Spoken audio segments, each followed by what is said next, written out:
Howdy. Welcome to Healthcare Ain't Easy, presented by Chris Matthew. I'm Chris Matthew. Today, you're joining us for episode 12, and we're really lucky to have our guest today. He's, as Ron Burgundy would say, kind of a big deal. My why is to connect with people so that we may boldly contribute to an improved world. I'm really excited to have connected with our guest today. Over the past several months, collaborating with him creates confidence in me that I am actively living out my why. I believe that what he is doing and what he's contributing is going towards an improved world. And I hope that we can do even more together this year in 2024. Today we have with us Spencer Smith. Thanks for being here, Spencer. What's up, Chris? Thanks for that intro, man. Pretty sick. Spencer has spent his entire 15-year career in the insurance industry, with the last decade focused on self-insurance. From various financial analyst roles to stop-loss sales, benefits RFP software sales, and now joining ParetoHealth as an SVP of consultant development, Spencer has a diverse perspective on all things self-funding. We're going to get into that. He is known in the industry, in the benefits industry, for his YouTube whiteboard series called Stop Loss with Spencer, his video podcast called Self-Funded with Spencer, and his creation and portrayal of the satirical character Tom Broker, who is hilarious. His overall active presence on LinkedIn, you can find him everywhere on LinkedIn. On a personal basis, Spencer enjoys going to the gym, attending the occasional heavy metal concert, driving real fast in his Roush Mustang, and most of all, spending his free time with his wife of 13 years, Courtney, and his two children, Brooklyn and Sebastian. Spencer, thank you again for joining us and helping us kick off this 2024 year. Yeah, that's my pleasure, man. And thanks for having me. I guess this is the first podcast of the year, right? Well, we actually have one that dropped on January 2nd. Okay. And so but you'll be our first guest Shot of 2024. 2024. That's okay, right. Awesome, man. Well, thanks for having me, and thanks for reading my bio as if I didn't write it for you. I appreciate that. Sounded very authentic. Well, it's better that we get your words and not my version of what your words are. Isn't that always weird when you write a bio for somebody else and you're writing it in third person, but you're like, this is obviously the person writing it. And you try to be conscientious of that, and it still ends up coming out like, oh, that dude wrote it for himself. Yeah. Obviously. Our friend Chris Hamilton was on the podcast a couple episodes ago, and he referred to himself in third person, and I really wanted to roast him, the Chris Hamilton. And I was like, it's weird for Chris Hamilton to be saying, when the Chris Hamilton walks in, I'm like, oh, interesting, third person. I like it. What's good? How are you enjoying? I mean, it's the beginning of 2024. Yeah. How's the start of the year so far? Well, so crazy enough, it's January 3rd. So obviously doing a podcast with you this morning. I head off to Huntsville, Alabama tomorrow.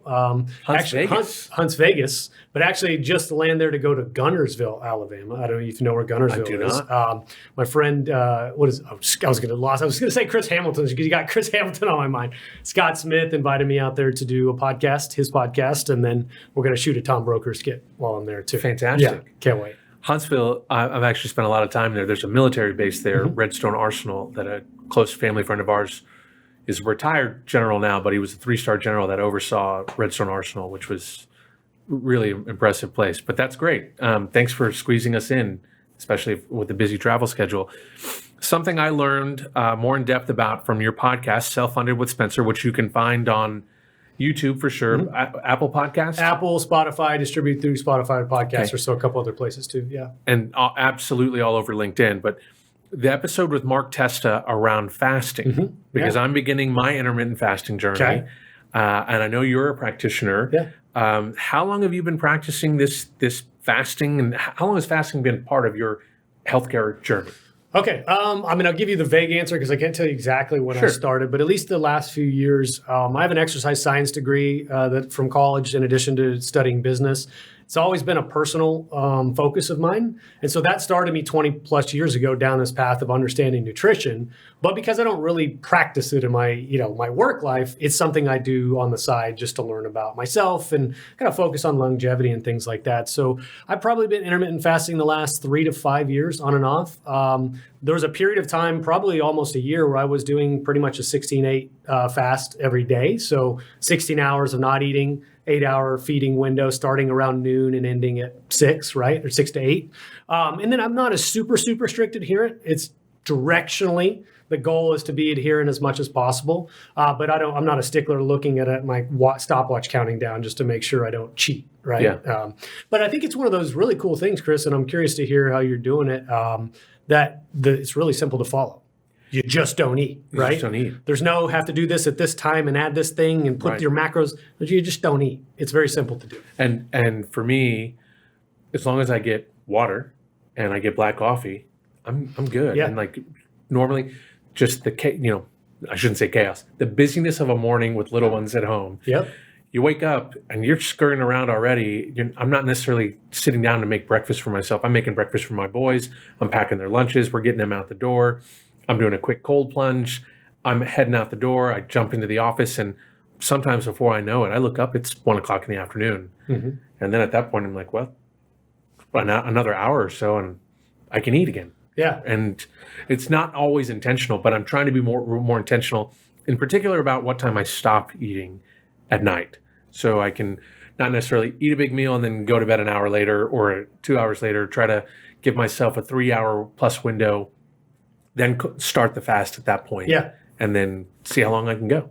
Well, the one thing that I've sort of pulled back from, and I'll be curious, I don't know, what is your intention with the fasting? Is there a target of weight, or what are we hoping? Want to drop weight and be able to just kickstart, a health journey. Okay. I'm completely abandoned the gym. I've completely abandoned my yoga practice. I'm cold plunging now. I'm about to start saunaing, and I figured this is a great catalyst. That if I can start doing this and the commitment, keep the commitment of doing it, I think that achievement will help me get to the next achievement of saying, let's add this in. Maybe I'll go for a run. Maybe I'll add this. And as opposed to this, it's January 1st, let's go full tilt. Yeah. And I'll make that last, for me, 10 days, and then I'm out. Yeah, I've never been huge on resolutions because I feel like resolutions are intentionally designed to set you up for failure, right? Because like you said, most people go on January 1st, I'm going to fix everything about my life in starting now. And it's like, no, just pick like you're doing one thing to focus on maybe the first 30 days. Do that, control that, then add as you go. But to put all that pressure and expectation on yourself just because the new calendar year starts to fix everything in your life, I think that's just setting yourself up to end up losing. The one that I would say, though, when you start fasting, it's hard to get enough protein in. So I started pulling back a little bit, not fasting all the time because getting adequate protein for the demands in the gym and things like that. I didn't necessarily want to lose much weight at that point. I was just sort of looking to add muscle and rebalance and all those things. So if you go too heavy on fasting, you can make it very difficult for yourself to hit those other macros, right? So it's a start there and then fine tune over time. I think there's fine tuning constantly throughout, no doubt. That's life, man. Everything about it never stops. Yeah. That's right. So, Spencer, give us a little bit of the highlight reel about where you're from and what helped shape you into who you are today. Do we have the rest of the podcast for that? We can. So the short version of that is I grew up not too far down the road in Arlington, Texas, and then spent some time in Mansfield, went to high school in Mansfield, which is just a suburb of Arlington. Was a soccer player my whole life, played through college, was a college captain and did all the things and thought I might have a opportunity to be a pro. When it looked like that wasn't really going to pan out, I didn't know what to do with my life, as you can imagine. My identity was wrapped up for 15 plus years in a sport. And so once that sport was no longer part of my identity, I didn't quite know who I was or what I was going to do. So I got a job in the normal world, started studying stand-up comedy, started studying acting, did some improv, just because I thought, well, there's a creative outlet and that seems fun. And that didn't really go anywhere, although I spent 5 years doing it. And lo and behold, it's come back full circle like a decade. I'm obviously giving you the Cliff's Notes version of my career. But all those skills that I developed that I thought I had abandoned have now come back in the way of podcasting and sales. And really, it was one of those weird things in life where you don't realize what you're actually preparing for until a very long time in the future. And you go, oh, that's what all that stuff was for. It wasn't to become an actor. It was to do this in sales and podcasting, be a leader, et cetera. That's amazing. In the improv world, is there a concept or a practice of and then? Yes, and. Yes, and. Yes, and. Okay. Yeah. So that concept of yes, and absolutely falls in line for salespeople. Because there's not just one definitive answer. There is what your customer needs are and what their needs are today and what they need to be tomorrow and what their future state looks like, and that gap between there, and that skill set and practicing that yes and has to be really powerful. Well, you one of the best deployment I've seen that in the business world. There's a gentleman named Rob Gelb. He's the CEO of a company called Valence, which is in the insurance industry, self-funded insurance. And he deploys that internally with his teams. They even have t-shirts that say yes and with a company logo on it, because if you come to the table with an idea, they're going to improv that idea. So you could be an account manager coming to the CFO and saying, I've got an idea about this. And they're going to go, yes, and they're going to try to pick it apart in a way that if that's a good idea, or if we think we can solve for it, we're going to help collaborate to solve for it, and not just go, you're an account manager, I'm the CFO, pat you on the head. Stay in your lane. It creates this culture of collaboration and fun in that we're all on this team and there's not this huge condensed hierarchy. I think it's a pretty cool way to conduct business. And it's, I think when I see them interact as a team, you can tell the company culture is really strong. That's fantastic. Yeah. That's very cool to actually hear that being put into practice intentionally too. Yeah, right. Yeah. I love that. Okay. So your journey in the professional world, where did you start your career in the employee benefit space? And what did you do? What was the first? So I mentioned earlier that you got to read my bio where I was an analyst. Actually, I'm looking at the building right now where Benefit Mall used to be. Okay. I spent 6 years at Benefit Mall in the finance department, and was a good job. I didn't really know what I wanted to do. Like I said, I was pursuing other things, and this was sort of my job that paid the bills. And while I was at a long-term girlfriend, and we got engaged and married and all that stuff. But I spent my 20s kind of toiling away and not really putting a lot of effort into my career. But it was a great place to start. And then I had I think the 6th year there, I had this epiphany, Chris. And I know you're in sales, so you can appreciate this. I was paying the salespeople, and I was going to the CFO every month to show what the bonuses were going to be for that month. And I remember in December, I was calculating monthly bonuses, quarterly bonuses, and annual bonuses for the salespeople. And I go, hold on a second. I'm helping calculate compensation that's 3 times my annual salary in one bonus check. What am I doing wrong? I'm in the wrong department. And so that kind of made me pivot. I go, well, if these guys and gals are good at this sales thing, I've kind of avoided it, and I don't even know why I've avoided it for so long. Why don't I lean into that and start pursuing more customer-facing and production roles? So that set me down the path of a broker world, being a kind of customer-facing analyst and presenting renewals and things like that. Got into stop-loss sales. Then, kind of the rest is history with, I can fill you in with more. But I didn't start sales till I was 32 years old. And it was because, honestly, I saw how much other people were making. And I thought, wow, if I grind my whole life in this salaried position forever, there's always going to be a ceiling on what's possible. But if I go down this path of sales where I am rewarded for the effort and the skill and the amount of time and productivity I put into it, I can create a life for myself that I never thought was possible before. And so that was 10 years ago today, and probably one of the best decisions I ever made. I think that's tremendous. It's risky, high risk, high reward. Yeah.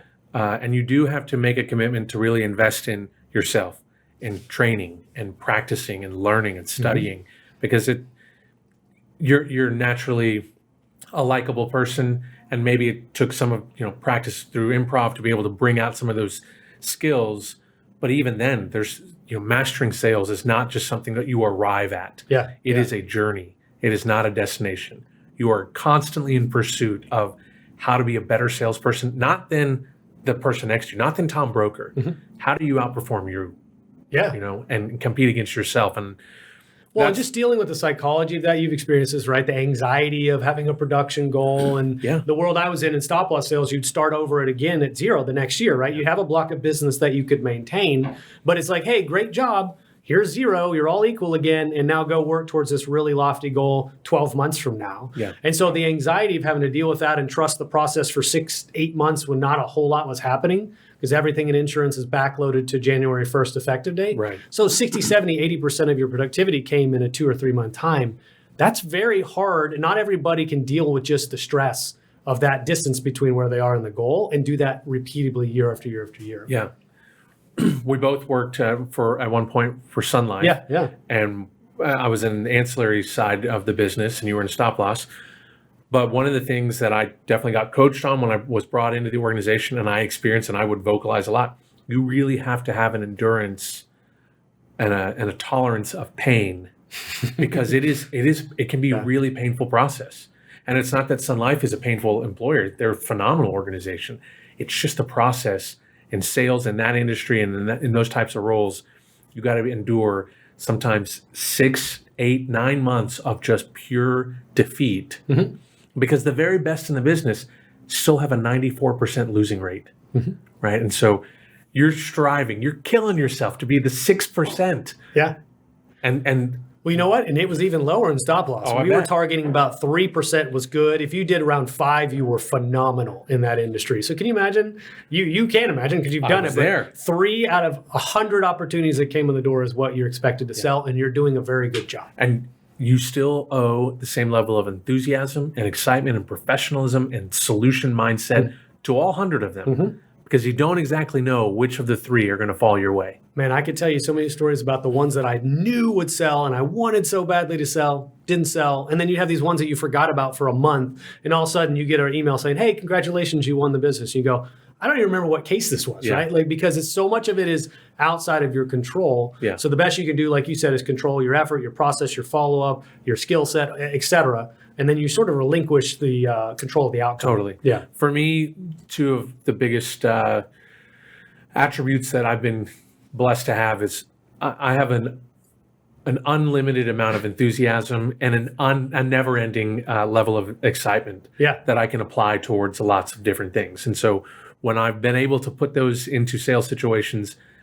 more times than not, things have fallen in our direction. But I was the mayor of Loserville for a long time. And I ran that city for a long time. I'm happy to resign that position and move on in my career. But Spencer, share with us a little bit about the concept of being self-funded and what that is, and how did you find your path to the self-funded world within employee benefits? So I'll answer the first one because that's the easier answer, and then I'll do the explanation side. So I found it at that brokerage I referenced earlier. The company was Hayes Companies, who's now been absorbed and bought by Brown & Brown. I got to study under the tutelage of Eric Templin and Dale Brickert, who were very much masters at self-funding, especially taking employers from this realm of fully insured and moving them into self-funded, which I'll explain in a second. They kind of mastered that transition. And at the time, 10, 11 years ago, employers in the Dallas, Texas marketplace, they were gobbling that up because for a 100-life employer hearing that type of story, they just weren't accustomed to.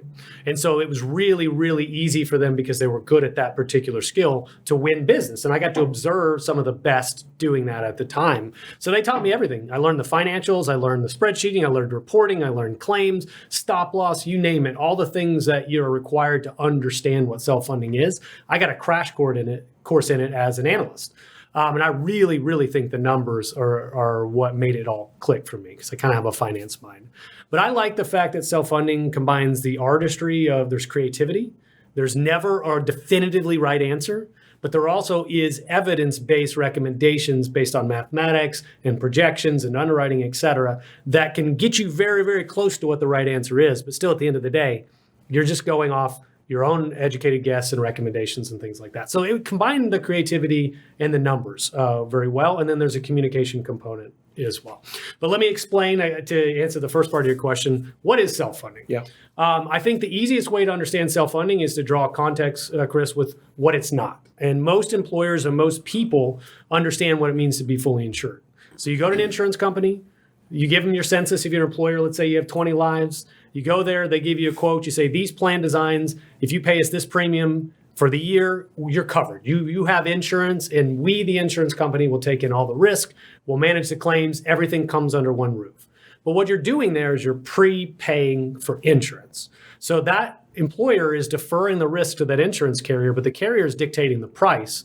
And then there's no insight, there's no control, there's no really choice, there's no ability to impact the outcome. That employer is effectively at the mercy of the insurer. So you prepay it. So if you spend $1 million on premium and $300,000 of claims, that $700,000 that's left over is not the employer's to keep, it's the insurance company. There's limitations, but it's the insurance company's to keep, the profit. When you self-fund, you say, hold on, I, the employer, want to take on the risk rather than prepaying for claims. I'm going to pay as I go as they come in. And that opportunity to manage those fluctuations ultimately is the opportunity for employers to actually take back control of their healthcare destiny. That's the very simplistic version. I know there's a lot more that goes into that. So what sort of organizations are best suited to go self-funded?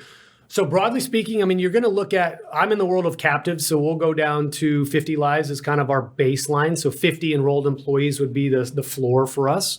But it's very common to get level funded groups that are level funded, which is a version of self-funding, 20 lives, 25 lives.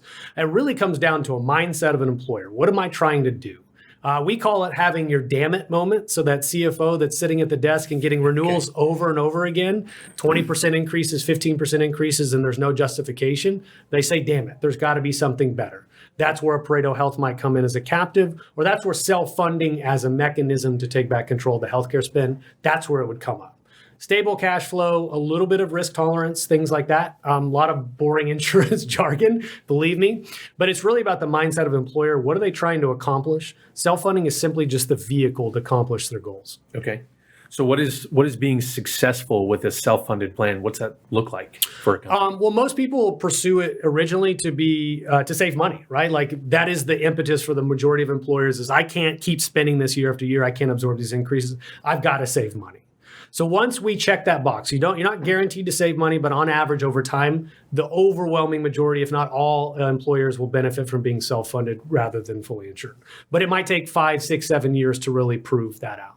Other than that, they want control of their vendor partners. They want to actually see what's driving their claims. So do you have a lot of people going to the ER in a rural area that there's no other options? Do you have a lot of people that are diabetic and are not adherent to their insulin medication, things like that?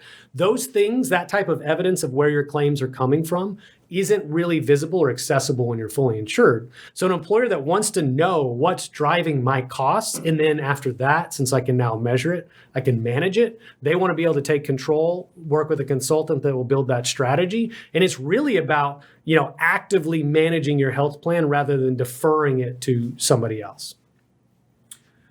It does require, you want to have to put your hands on the wheel. You got to be in charge of steering this process. Yep. Sometimes a CFO, a business operator, a business owner, they got a lot of already going on, right? They're trying to win in their particular industry. So to take this on, it seems like there's a lot of friction that can come with that. Sure. So what does Pareto Health do when it comes to relieving some of that friction? How do you align yourselves? How does Pareto specifically, Pareto Health, align themselves with a business to try to limit that friction from saying, you know what, I'm tired of getting these increases, but also, damn it, I don't know that I have the time or the energy or the knowledge to understand how to take on this new path. Yeah. Well, I think the first thing, it starts with education. Everything we do is predicated on education first. So we work only with consultants that we've taken through our educational process that have leaned in. And it's kind of a mindset underwriting where we go, let's assume you were a consultant, Chris. We'd say, hey, Chris, this is what we do. This is who we're for. This is how it works. And this is why it's successful. If at the end of that call, you go, I'm really interested. This sounds great. Then we work with you to determine, well, who are the employers on your block of business that this is the best fit for? So we start with you with education. Then next, we take the next step and we educate the employer. So we educate your client. It is all education. It is not a heavy sales process. Usually what happens as a result of that call, that employer goes, yes, I want this. But we follow that process before we ever table any numbers because we don't want employers that are simply pursuing a reaction to a bad renewal or pursuing cheap rates on a spreadsheet and that's how they're buying. We want you to say, this is what I'm willing to lean in to do. I want the reward of this thing called Pareto Health is captive, but I'm also willing to lean in and do my job in the whole transaction or in the whole function. So a consultant's going to be the one that's going to manage a lot of the activity and steer a lot of the ship for that employer. So they're not doing it on their own. They're doing it with their benefits consultant.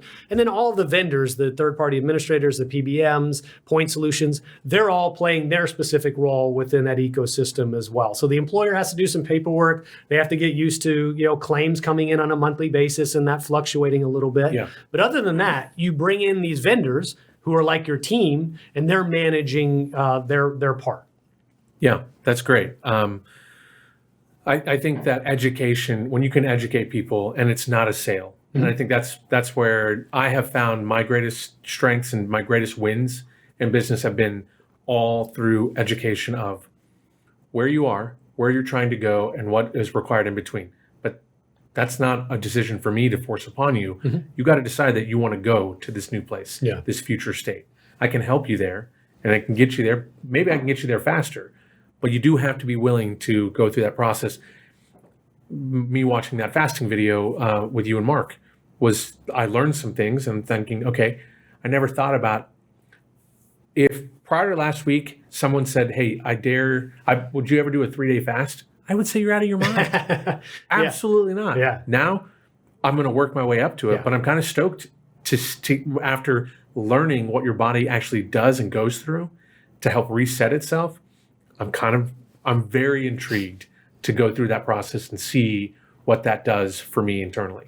That wouldn't have happened if I didn't take the time to educate myself and be open to listening to what you all were sharing with people. Well, and what it ultimately comes down to is I think that podcast maybe left you with some reassurance that what you were wanting to do is possible, right? Then when a good sales process will add in evidence, hey, this is the promised land that we're hoping to lead you to. Here's the evidence to show this is what other employers have done to get there. We've got thousands upon thousands of employers that have done the same thing. Millions of people have fasted. They've obviously survived. There's protocols to follow. There's best practices. Right. But just knowing that it's possible and seeing somebody put a little bit of blueprint in front of you makes it so much easier to make the decision to do it. Yeah, absolutely. And for employers, that evidence of saying other companies that have similar industry, similar size, similar SICs, this isn't only for you. This is being done and activated across the country, across other employers. One of the videos you recently shared was around the top 5 benefits to learn about in 2024. Yeah. Number 1 was DPC, direct primary care. Number 2 was gag clause attestation, coming from the Consolidated Appropriations Act. Yeah, that's a mouthful, right? That is a lot to say. Number 3 was non-network solutions, reference-based pricing, direct contracting, and bundled surgery procedures. Number 4 were captives, like ParetoHealth. Small to mid-sized employers seem to be kind of the sweet spot for captive. Correct. And then 5 PBMs, pharmacy benefit managers. So those are the 5 things. What I would like to do is I want to talk about number 1, direct primary care. Tell us what direct primary care is, and then what are the pros and cons of DPC, and why do you think that that's going to be something that people should really focus on to learn more about and educate in 2024? Well, so I'd say first off, I'm glad you picked DPC out of that list. There's a reason why I put it first. Of course, I had captives in there, and my employers in the captive business. Those other ones are important as well, but I think DPC is the easiest to sort of prove the model to the layperson that's not interacting with the healthcare system a lot. So DPC stands for direct primary care. Direct primary care is simply, rather than a model that we know today, which is our physician, our primary care physician is on something called fee for service.